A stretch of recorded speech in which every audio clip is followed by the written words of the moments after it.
Alright, Shaden, we need to check this out. Fernando brought it over, and man, I think I sold this thing to him like 8-10 years ago or something. But he says as soon as he hooks up the battery, it tries to start.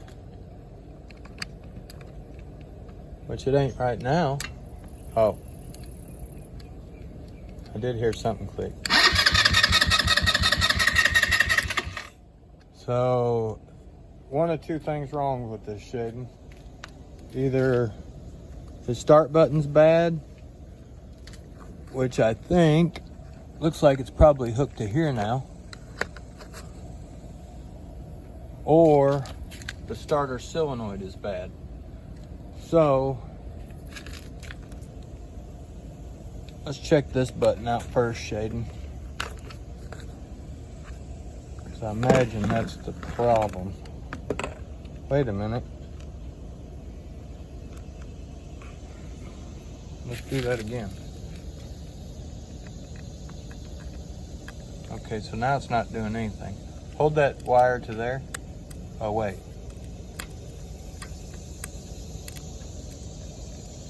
Yeah, I am hearing it click.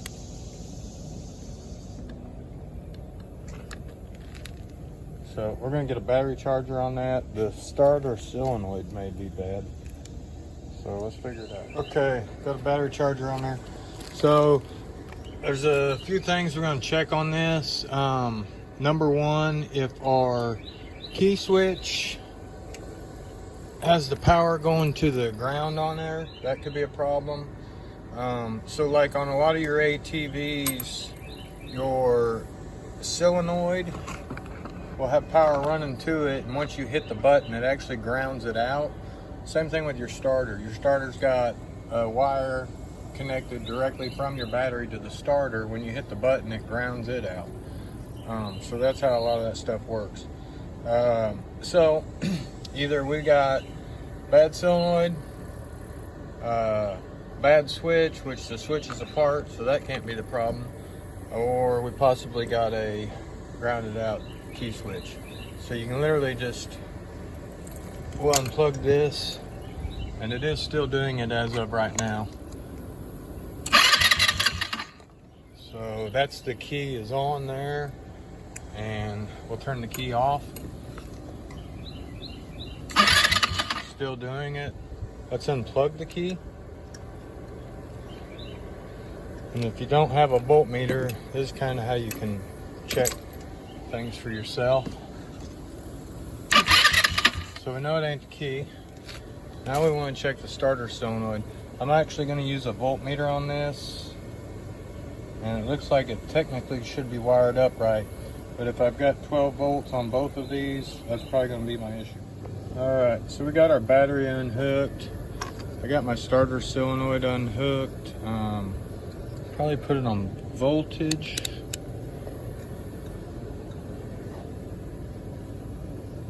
There's no voltage to it because the battery ain't hooked up. So we're going to put it on ohms. Now, technically we don't have anything hooked up to the red wire, so we shouldn't be getting ohms, and we are. And we're hooked up to the negative, so we should get ohms there. What this is telling me is this is actually closed circuit. Both of these are hooked together inside, so this is bad. And you can put one probe from here to here and ohm it out, unhook everything, and it's going to tell you this brand new starter solenoid he bought and put in is actually no good. So let's see if we got it. Your little starter solenoid here is an electromagnetic current. So when you get voltage through here, it does a little flipper and then it connects your high voltage side. So until you get voltage to this, positive and negative, this should not be closed. This should always be open. So if you do an ohm test, and we'll check one to the other, that shouldn't be moving. So starter solenoid's bad. Alright, here's one I found in my garage. And as you see, there's no ohm rating between those. You put the sticks together and you get ohms. So we'll unhook that one right quick, hook it up. All right, I'm gonna check his old, what you call a momentary switch, and that just means it only works while you're pushing it. Looks like he's tore this up, but I'll run both leads right here and then push the button and see if it works. All right, so technically now, you shouldn't just try to start up on us until we hit the button.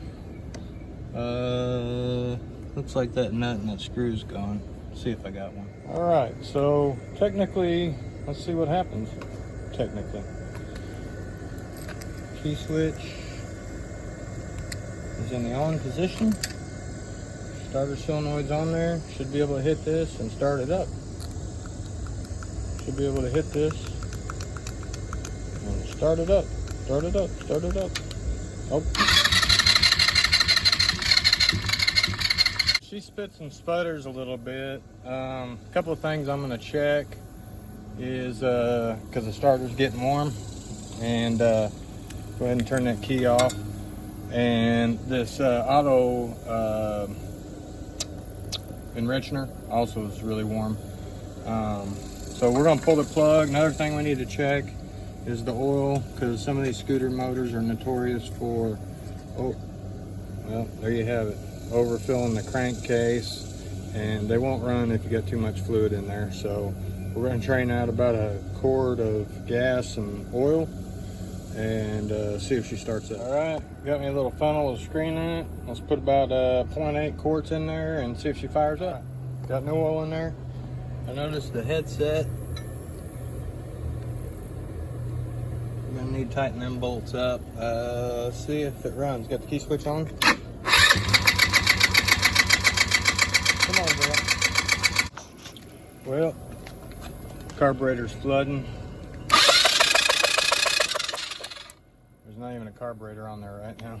That's how much is in the cylinder. So I gotta do something with the carburetor. It's got rivets on the bottom of the bowl too, so this is gonna suck.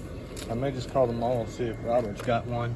Here, there, I gotta drill them out and try and clean out the float area. All right, got everything back together. Still need to get a wire for the battery. Let's see if she'll start. Oh shit. Time out.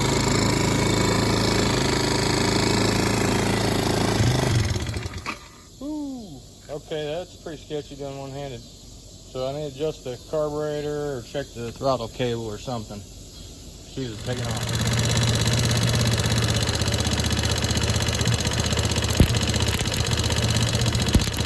Probably better fix that, huh? All right, guys, so I got this thing built, and I ended up having intermittent spark. It just wasn't getting good enough spark to stay running.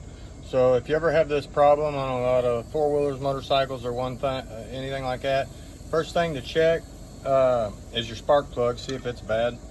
Obviously, spark plug looked pretty good. So I went ahead and on these spark plug caps, they'll actually unscrew. And this one looks good there, but look at that side. So I wasn't getting a good connection through there, which it was actually all wet, and there may not even be any wires in there. So you can trim your spark plug wire and put it back on and see if that helps you out. Just a little bit of advice.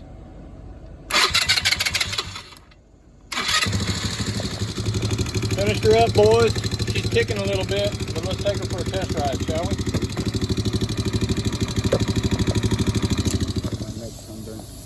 Part of your neck. Got a brand new seat to go on this. I've been hoarding for like 10 years. Brand new seat. That thing's on there good too. It's firm. The other one's all busted up. All right, back her out. Let's take her. Let's check it out. So here's the key. Hopefully, I don't know if he's got the other plastics. Turn that to the right. See if it's on. On. Run switch.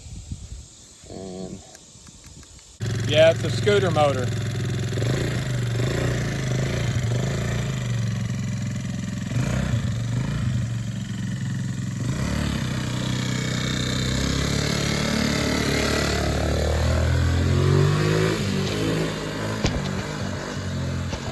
Gas is in there. Let's see if a kid can turn it. We ain't got much brakes on that thing either. I actually don't even know if the gas is on, to be honest with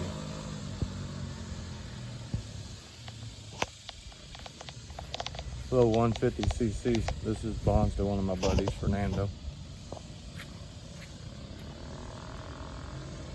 Got that 150 GY6 motor, so you can technically hop this thing up to past the 200 and make it crazy fast.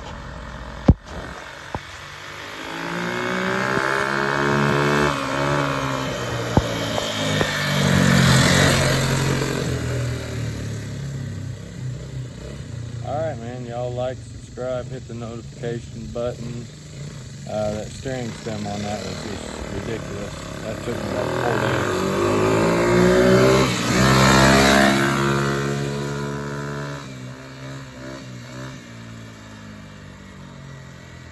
I did change the oil on it too. So I guess I better check it after he rides it. Sounds like it's hesitating, but it ain't got air filter on it, and it's got diaphragm on the carburetor.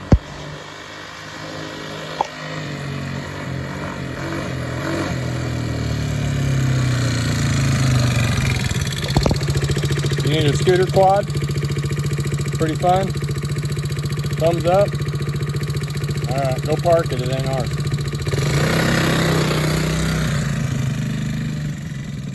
We're out of here, guys.